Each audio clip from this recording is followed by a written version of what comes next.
Hay nombres que llevan siglos muertos y aún producen escalofríos.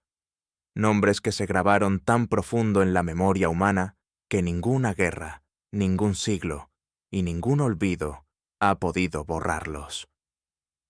No hablamos de reyes ni de emperadores. Hablamos de los hombres que hacían el trabajo sucio, los que bajaban al campo cuando todo lo demás había fallado, los que convertían el miedo ajeno en su arma más poderosa. Hoy vamos a recorrer 8 de las unidades de combate más letales, más temidas y más fascinantes que la historia ha conocido. Y te garantizo que cuando termines este vídeo, verás la guerra antigua de una manera completamente diferente. La última unidad es, en mi opinión, la más letal y la más desconocida. Quédate hasta el final y descúbrela. Número 6. Los inmortales del Imperio Persa. Imagina enfrentarte en batalla a un ejército que nunca mengua. Matas a un hombre, y al día siguiente, en su lugar exacto, hay otro.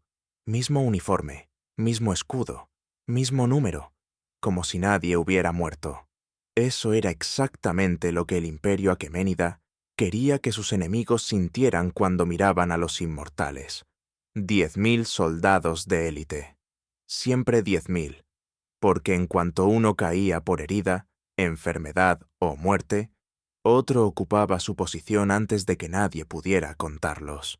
Eran la columna vertebral del ejército más grande del mundo antiguo, un imperio que se extendía desde el Mediterráneo hasta las puertas de la India. Necesitaba un núcleo que nunca fallara. Los inmortales eran ese núcleo. Portaban lanzas de fresno con contrapesos de plata o dorado según su rango, arcos compuestos y escudos de mimbre. Pero su verdadera arma no era el acero, era la imagen. Un ejército que parece no poder sangrar es un ejército que ya ha ganado la mitad de la batalla antes de comenzar. Número 5. La falange espartana. Esparta no creó los mejores guerreros del mundo antiguo dándoles mejores armas. Los creó quitándoles todo lo demás.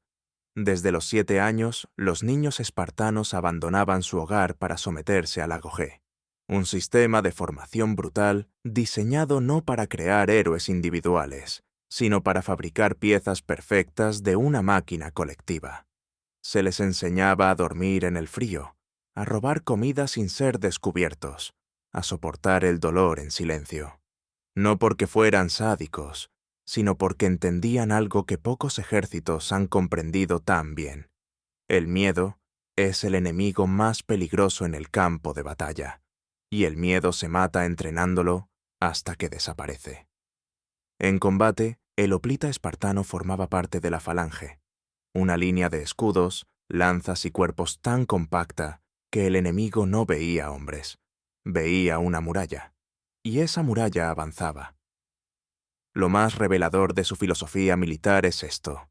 El escudo espartano no protegía al hombre que lo llevaba, protegía al compañero de su izquierda. Abandonar el escudo era el mayor deshonor posible, porque abandonar el escudo significaba dejar desprotegido al hombre que confiaba en ti. Esparta entendió antes que nadie que la lealtad entre soldados vale más que cualquier arma. Número 4. Los samuráis del Japón feudal. Hay una diferencia enorme entre un hombre que sabe matar y un hombre que ha hecho de la muerte una filosofía de vida. Los samuráis pertenecían a la segunda categoría. Su código, el Bushido, no era simplemente un conjunto de normas militares, era una forma de entender la existencia. Un samurái no temía a la muerte porque llevaba toda su vida preparándose para ella. La meditaba, la escribía en poemas, la contemplaba antes de dormir. Y esa familiaridad absoluta con el fin propio lo convertía en alguien extraordinariamente difícil de intimidar. Su katana era el símbolo de todo esto. No era un simple instrumento de combate. Los herreros que las forjaban pasaban semanas doblando el acero cientos de veces para eliminar cada impureza. El resultado era una hoja capaz de mantener un filo extraordinario, golpe tras golpe. Los samuráis la trataban con el mismo respeto que a un ser vivo. En 1600, en la batalla de Sekigahara, más de 160.000 samuráis se enfrentaron en un solo día. Fue la batalla más grande en la historia de Japón. Y cuando el gobierno Meiji abolió oficialmente la clase samurái en 1876, muchos de ellos simplemente no supieron existir de otra manera. Habían nacido para una sola cosa. Y cuando esa cosa les fue arrebatada, algunos eligieron morir tal y como habían vivido. Número 3. Las legiones de Roma. Roma no conquistó medio mundo gracias a generales brillantes. Lo conquistó gracias a un sistema tan sólido que funcionaba incluso sin ellos. La legión romana era, ante todo, una máquina de procedimientos. Cada soldado sabía exactamente qué hacer en cada situación posible. Marchaban hasta 30 kilómetros diarios con armadura completa y equipo de construcción. Y al llegar a destino, antes de descansar, levantaban un campamento completamente fortificado, cada noche, sin excepción. Su armamento era una obra maestra de ingeniería táctica. El pilum, su jabalina, estaba diseñado para doblarse al impactar en un escudo enemigo. Así el rival no podía devolverlo ni seguir usando su propio escudo, que ahora pesaba el doble con una jabalina colgando.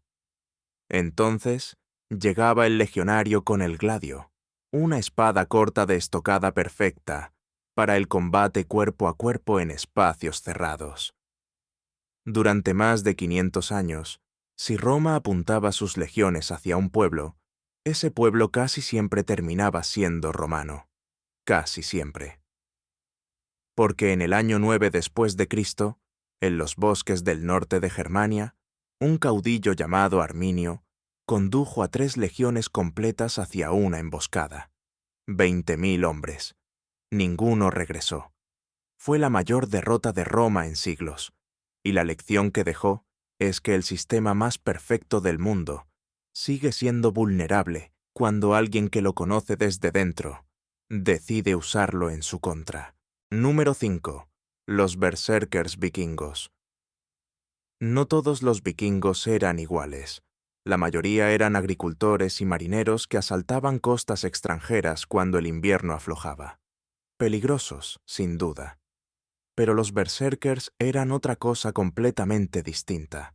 Entraban al combate sin armadura, a veces sin camisa, solo con un arma y un estado mental que las crónicas de la época describían con evidente incomodidad, como si los propios escritores no supieran bien qué palabras usar. Temblaban, rugían, mordían el borde de sus propios escudos, y cuando el combate comenzaba, no distinguían entre enemigos y aliados. Solo veían objetivos. Los historiadores debaten aún hoy qué producía ese estado. Algunos apuntan a técnicas de condicionamiento psicológico extremo, practicadas durante años. Otros señalan el consumo de determinadas plantas. Posiblemente era una combinación de ambas cosas. Lo que sí está documentado es el efecto que tenían sobre el campo de batalla. Formaciones enemigas enteras que se desmoronaban y huían antes del primer choque simplemente al ver a los berserkers acercarse. Eran tan impredecibles e incontrolables que la legislación escandinava medieval acabó prohibiéndoles la entrada a los pueblos en tiempos de paz, no como castigo, como medida de seguridad para la población civil. Incluso sus propios compatriotas les tenían miedo.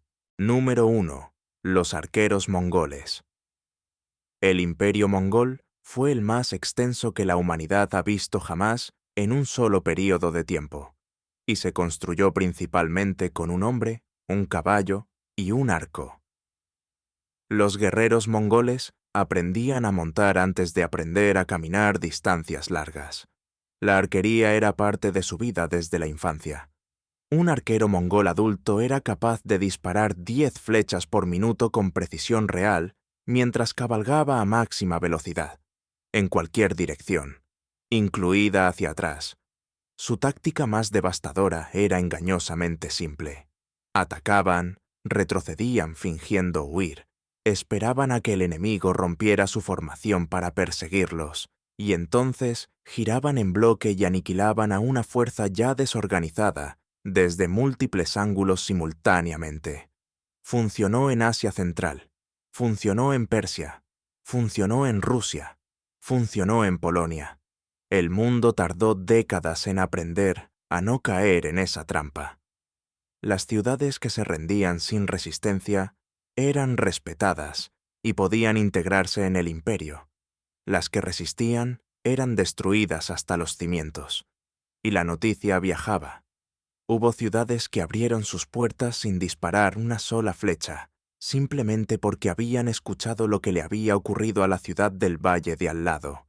El terror como logística. Los mongoles lo entendieron mejor que nadie. ¿Cuál de estas unidades crees que habría ganado si se hubieran enfrentado entre sí? Déjamelo en los comentarios. Y si quieres más historia como esta, suscríbete, porque cada semana traemos relatos que no encontrarás en ningún libro de texto. Hasta la próxima.